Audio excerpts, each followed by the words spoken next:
Hello, welcome back to Dan's Astrology. Today is November the 26th, 2025, and today I am looking at Mercury, which will be stationing direct shortly in a conjunction with Venus in Scorpio. This is in the third decan of Scorpio, and shortly Venus is going to be making an ingress into Sagittarius. I will show you how this looks as we progress day by day. Um, you can see here on the 29th of November, the end of the month, Mercury stationing direct at the 20th degree, while Venus is on the 29th degree. And then on the 1st of December, we have the ingress of Venus into Sagittarius. And when I was thinking about this, um, I have to admit that, first of all, it's important to consider that we have a grand water trine going on coloring this, where Venus is in a trine to an exalted Jupiter in Cancer and in a trine to Saturn and Neptune in Pisces. Um, and previous to this, I had gone on some kind of tangent based on a personal association that I have of certain singer songwriter types that have grand water trines. And I was kind of making this pattern of like the character, anyways, of somebody who has a lot of water in the chart would be somebody who would be good, I would say, at portraying emotions in art or music or something like this. And there's also a whole, when you're thinking about Venus in Scorpio, there is a whole bunch of musicians that I could name, like famously Patti Smith, Nick Cave, the guy from Radiohead, Tom York. These are all, consider those types of musicians fairly dark and broody, especially with like Nick Cave. That's kind of an understatement. He kind of excels at that. Um, there's something that I'm going with here. There is a singer that I became interested in because she was on Twin Peaks: The Return, right? And the Twin Peaks had a number of particularly famous musicians, and one of them being Eddie Vedder, another one being Nine Inch Nails, playing. I actually, there's another band that I saw live called the Chromatics, that were on the Twin Peaks: The Return, and so, but amongst all these, they had a lot of lesser known musicians, and one that stood out to me was this artist named Lissie. And there's something that I've noticed recently where there's a trend where people are talking about like using the term going rogue a lot. And there's some kind of, usually in the context of AI, like the fear that there's going to be AI is going to go rogue. But the thing is, it's kind of funny because it's also could be used in other contexts. Be it like there's a fear that there's a breakaway civilization, right? Of a rich, super elite, super wealthy, that instead of adhering to the laws and rules of regular society, they're just going to break away and go rogue or whatever, right? Or else it could also be like, I'm thinking like, Apocalypse Now kind of situation where you've got the Colonel Kurtz, and he's this like renegade general in Vietnam, or was it Laos or wherever he is, and he goes rogue, right? And there's something about it where it's like I also notice certain turns of phrase such as like the wheelhouse, like that's not my wheelhouse. Like prior to 2020, I don't think I ever heard anybody talk about things being in their wheelhouse. But then when I watched this documentary called Hellier, and they talk about the wheelhouse, and also the wagon meeting at the Wagon Wheel restaurant, and there's something about like the wagon wheel and the wheelhouse as some kind of like all of it's like some sort of like mind virus where it's all of a sudden people start talking about the wagon wheel and the wheelhouse, and it's like everywhere. Whenever I hear "Going Rogue," it reminds me of the Lissie song about where she's going rogue in the Wild Wild West. But then it's also interesting to me because Wild Wild West is like WWW, the World Wide Web, right? And there's something in the Twin Peaks show, however, I think. Well, I was thinking about this because Venus and Scorpio is like Venus in territory that she's uncomfortable with, and in the Twin Peaks video for this, it's different if you watch Lizzie's own music video because for some reason it's like it shows a lot of shots of her like raising a family or something like that, and it doesn't seem as like sort of rebellious or something. But in the Twin Peaks show, the Roadhouse is presented as kind of maybe the bar that you don't want to hang out in because it's kind of a rough and tumble place, a lot of fights, a lot of unsavory characters or something like that. And but nonetheless, they have a fine selection of musical talent playing the Roadhouse. And Lissie is there's a certain thing where it's like she's got to have some Sagittarius placements, right?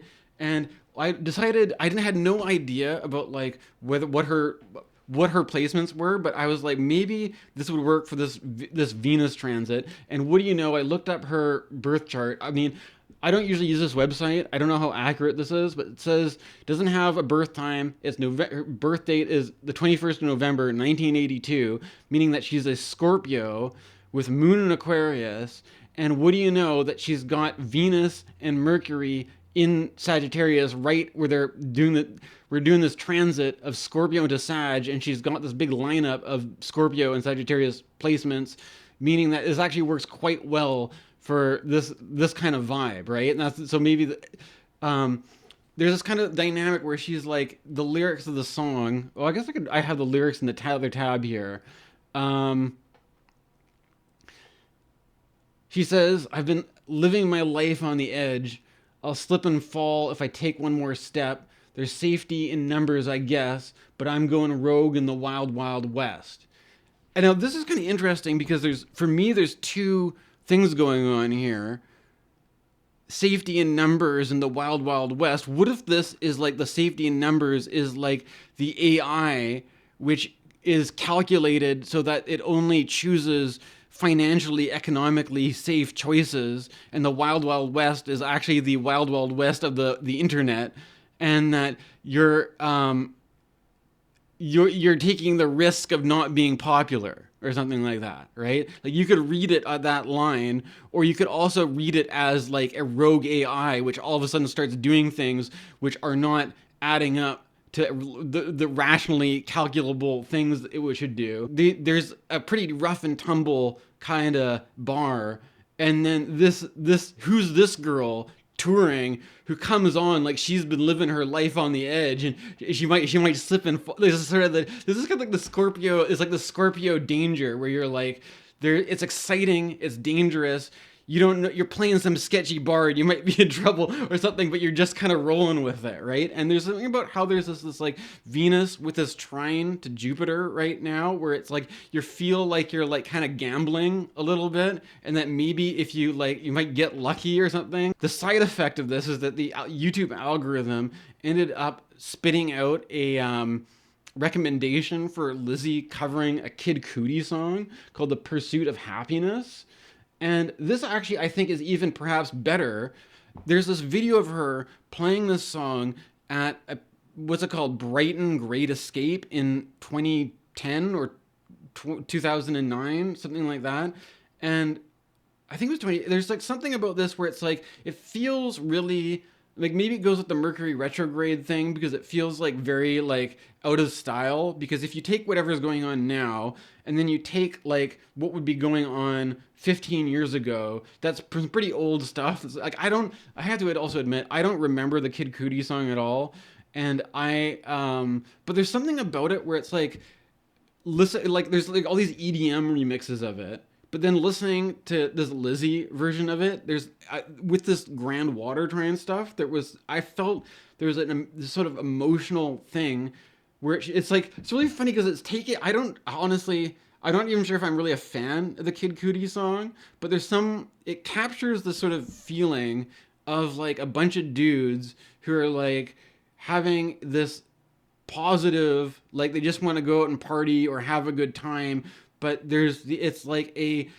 pursuit of happiness, in the sense that obviously in order to pursue happiness, it sort of presumes that you're not happy already, but you're chasing some sort of good feeling. But this is a sort of obvious, there's a certain kind of wild, reckless, this guy is drunk driving on summer nights and rolling in the Midwest and screaming "fuck that," all this, and it's sort of like there's something about this where it's like these guys are running away from like the negative feelings, and then late in the second verse, he's saying, "What do you know about the night terrors, right? And the 5 a.m. cold sweats and personal, whether it's a bad dream or a hallucination or some feeling of an anxiety attack or something like that." Like, I don't think it doesn't make sense to say anybody has had it worse than anybody else, but there's some kind of like there's a sort of like it's like the thing that you're trying to run away from catching up to you, or that the fact that your very pursuit is trying to get away from this thing is a kind of disavowal of the unhappiness that you're putting all your energy into pushing away with your wild and crazy reckless lifestyle. And if you're doing things like drunk driving, it could just be completely self-destructive.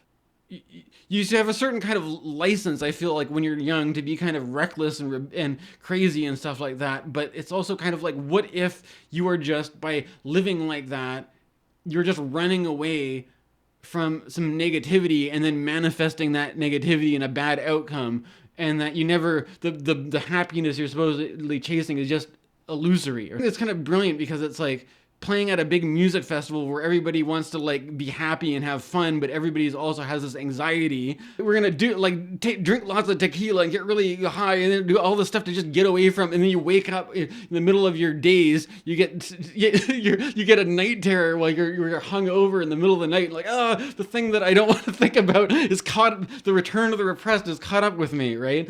Last decan of Scorpio, where if you use the decan images, the tarot card associations, you get the 7 of Cups, and there's often this kind of like association with the 7 deadly sins, or the 7, like you're living a life of sin, chasing, cheap thrills. There's a sense of disillusionment with what you're doing, right? Even as you're doing it.